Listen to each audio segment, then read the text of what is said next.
see you here in Boulder. I'm Edward Bochus. I'm from Mullen. We have a crazy ambitious schedule today, and it's going to be tight as can be. So we're going to hope that, that everything works together really well. A couple quick things. One is, at some point, we're going to work together in teams of about 9 or 10.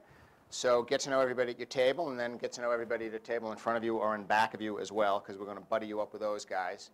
You're going to spend 2 days sitting in here on your asses, and as we just learned, there's a new correlation between life expectancy and daily motion. So I encourage everybody to make sure that you get up and move around and stretch, go up and down the stairs a couple of times. Don't sit all day long in that chair with your fingers on the keyboard.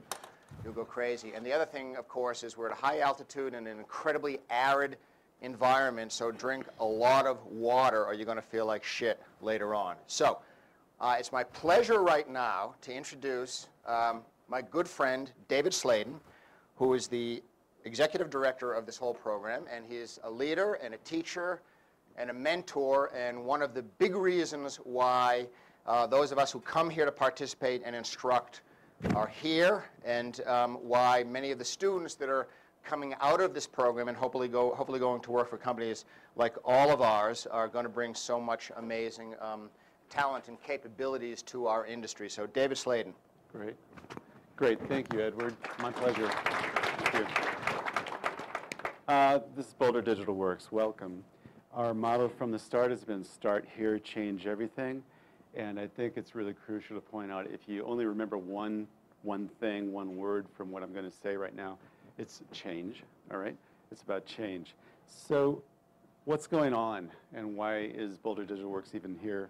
We understand that digital technologies have radically changed how we learn, how we work, and how we play. And if you think about, your life in the last 3 to 5 years in terms of what you do now that you didn't do 10 years ago, how you connect, how you do actually work. And we're going to also talk a bit about play, and you're going to be playing over the next 2 days. And I can't stress how important it is to learn how to play, all right? So what has happened, all right? Let's look at what used to be success. So in school, you learned how to do repetition and avoidance of error, and that was success. The teacher knew something, you had to figure out what the teacher knew, and you had to remember to give that back to the teacher to succeed on tests. And we've all seen how tests have really screwed things up. You teach to the test rather than teach to what's interesting and learning and necessary. So you did all this, it was great, and then you got a job, and you walked into the working world. And imagine that school trained you to be a good little cog in a good little machine and not cause problems. All right? Think about that. Do you all remember? I remember 6th grade, I did something, and the teacher said, David, what if everybody did that? And I said, but they don't. And she said, but what if everybody did? And the point was, that's an interesting concept, but the reality is they don't, okay? And so repetition plus avoidance of error equals success. We've all seen this. Innovation plus risk equals failure. And if you can't read the caption, he's being told this really is an innovative approach, but I'm afraid we can't consider it. It's never been done before. Okay, so do what's proven, do what's expected. Nobody ever got fired for hiring IBM, right? So don't innovate. So then what happened? Things have indeed changed. And this is the person of the year, Mark Zuckerberg, who has lizard eyes apparently. But anyway, he's called the connector. And this is really important, okay? This is really important. It is about connecting. And technology allows us to do that now in a way that we've never been able to do before. So the future certainly is not what it used to be. And that's the basic thing that we need to accept. Pace of change, permanent beta, okay? We've become more interconnected and complex. And the knowledge economy is craving, as we know, more intellectual property every year. The key phrase to think about is that people like to say we live in an information economy. We, in fact, live in a connected information economy. And that's really crucial. What happens? Technology plus creativity equals disruption. Nice little fact I like to recite is since 1994, there have been more microprocessors in the world than people. I happen to think that's a very good thing myself. It makes everything smarter everywhere you go.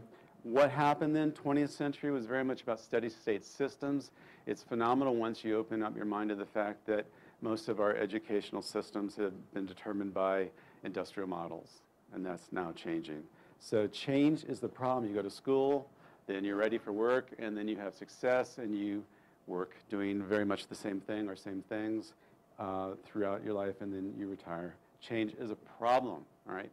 Okay, there's a new thing that just came up, and now how are we going to deal with it? We're not ready to deal with it. Then 21st century, dynamic systems. And the problem is the solution. In other words, change that was a problem is now a solution, and we need to learn how to make it a solution and adapt to it. So what to do? We need to create learning environments that match the speed and degree of change happening in the world around us. And this is really key to Boulder Digital Works. Why would you set down a curriculum and review it every 5 years when you're doing digital work, okay? You need to review it like every 5 days practically, what's going on. And that's the basic fear, keeping up. So what is Boulder Digital Works? Boulder Digital Works is a new culture of learning, very much a new culture of learning. What does that mean? Well, it means that it's an evolving learning culture. It's receptive, it's adaptive. One of our mantras here is speed, focus, and agility. Does that sound like the college you went to? Does that sound like the graduate program you were in? One of the interesting challenges of MBAs these days is to learn how to create people who could do something other than manage General Motors in the 1950s. Okay, so that's one of the basic things. Looking back, it doesn't work. Looking forward does, but forward is scary because that's uncertain. That's the future, and things will likely change. So we are an evolving learning culture. We're very responsive to the impact of emerging digital technologies. Our focus happens to be advertising and related creative industries. We explore the future of learning, work, and play, key phrase, in the digital environment, because we are always reacting now to a new environment, which is also itself changing. The world is changing faster than ever, and our skill sets, unfortunately, have a shorter and shorter life. It's not about getting there and being there and sitting still. It's about always evolving and always learning. One of the key phrases that we use when we talk about what do we think is most important, and that is learning to learn. Then skills are important, but so are mindsets and dispositions. And this is where play is quite important, where you learn to accept new situations as opportunities rather than problems. Children are great at this. Children don't have a lot of screens. So it's like when they see a new situation, like, whoa, this is cool. When adults see new situations, they're like, problem, something's wrong. Then challenges that we face are multifaceted, and they require systems thinking and socio-technical sensibilities. What that simply means is technology connects us, and we need to understand that things are much more social, exposed, transparent, open, collaborative than ever before. And the challenges are not simple ones. What we talk about here at Boulder Digital Works is that we take on wicked problems. And we like that because it sounds cool, but we like that also because it's a real thing. It means that there may not be enough data, that there's no set solution, no obvious solution. And that's a really good approach to life as we have it now. We know that understanding play is critical to understanding learning, because play is adaptive. It's responding to a dynamic situation, and it's like making decisions on the fly and seeing if they work. All right, so a lot of tinkering goes on here at Boulder Digital Works, and a lot of play. We do have a great deal of fun here. We can do that because we are a major research university, so if we say play is important, people will take it more seriously, and we can get away with quite a lot. Play, we think, is the basis for cultivating imagination, and imagination is essential to innovation. And then finally, things have changed, and as you're going to find out over the next 2 days, you can too. Go with it. It'll be fun, and I really am glad you guys are all here. Thank you.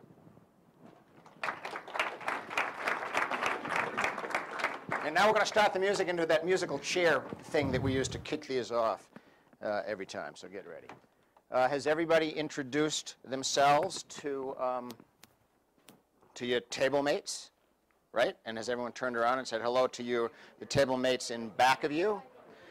Beautiful.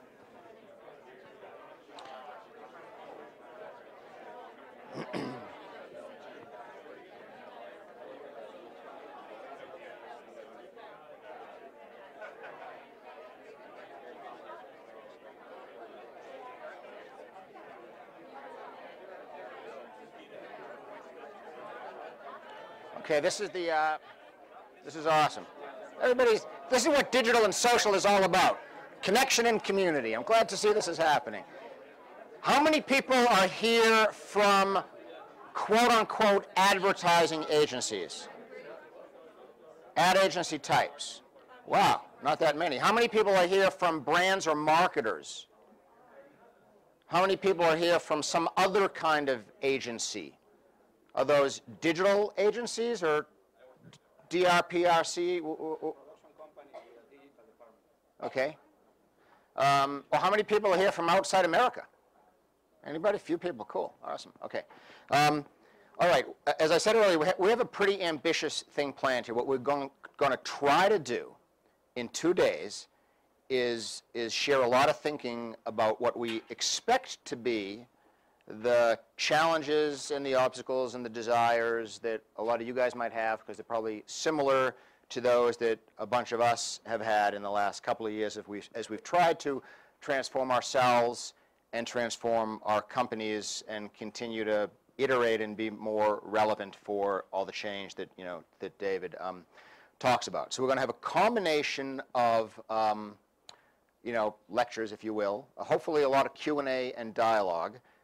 We've got some really cool workshops, so you guys are really going to suddenly just become small companies, invent products, develop them. We're going to put them online. We're actually going to have A/B options, and you're going to see what it's actually like to make something, build something, make it come alive, et cetera. We've got the infrastructure set up to do that. I wouldn't have a clue how to do that myself, but it's pretty cool. And then hopefully we're going to let you guys talk a little bit about what you think are some of your personal challenges, your company obstacles, the things you hope to get out of this session, and then end with, well, what are you going to do when you get back? Because what's really interesting is you go back from these things, and you're all excited. You're absolutely jazzed. You learn all this cool stuff. You meet all these other people. You share with them the exact same frustrations. They're having the same ones you have, and you go back and you can't make a goddamn thing happen, because all those other people weren't here, or they're just busy tending to business and clients, or they're actually just not that interested. So the last part of this, which I think is really important, is you're going to meet 9 or 10 pretty senior instructors. And it's not like we're just regular guys like everybody else, but some of us have built companies, some of us are founders, some of us, have a wide range of experiences, and we want the relationships we develop with you guys here to continue. All these people are available on Twitter, they're all available on their blogs, they're all people you can stay in touch with, as well as your, peers and colleagues, sort of inside this room. And it's really interesting if you actually look at the list of people. So there's 9 people there, plus John Windsor. Of those 9 people, 1, 2, 3, 4, 5, 6 of them are either founders or managing partners of companies. And the rest are, all, if not C-level, very senior people. And it's interesting that, wow, why the hell are all these guys and women coming here to do this thing, right? They get a lousy stipend of $500. You have to give up 2 days of their life, plus whatever the work it is that they have to do before they get here to be prepared. And the reason they come is that the connection among and between each other, the value of community, the benefits of having dialogue and relationship with people outside your inner circle, outside the walls of your office, beyond your little sort of, cubicle village, is the single most important thing for all of us as we ourselves continue to try to evolve, get smarter, learn from each other. And I just share that fact with you because I think that the single best thing you can take back from this is that kind of mindset about your own boundary spanning and doing that kind of thing. I can attest to the fact that for me personally, it's been really transformative. It has helped me, you know, sort of re-jump my career and the way that I look at this business and the stuff that we make and the processes we use to do it, et cetera. So I'm going to start with this little story that I just thought was interesting. So I had a conversation with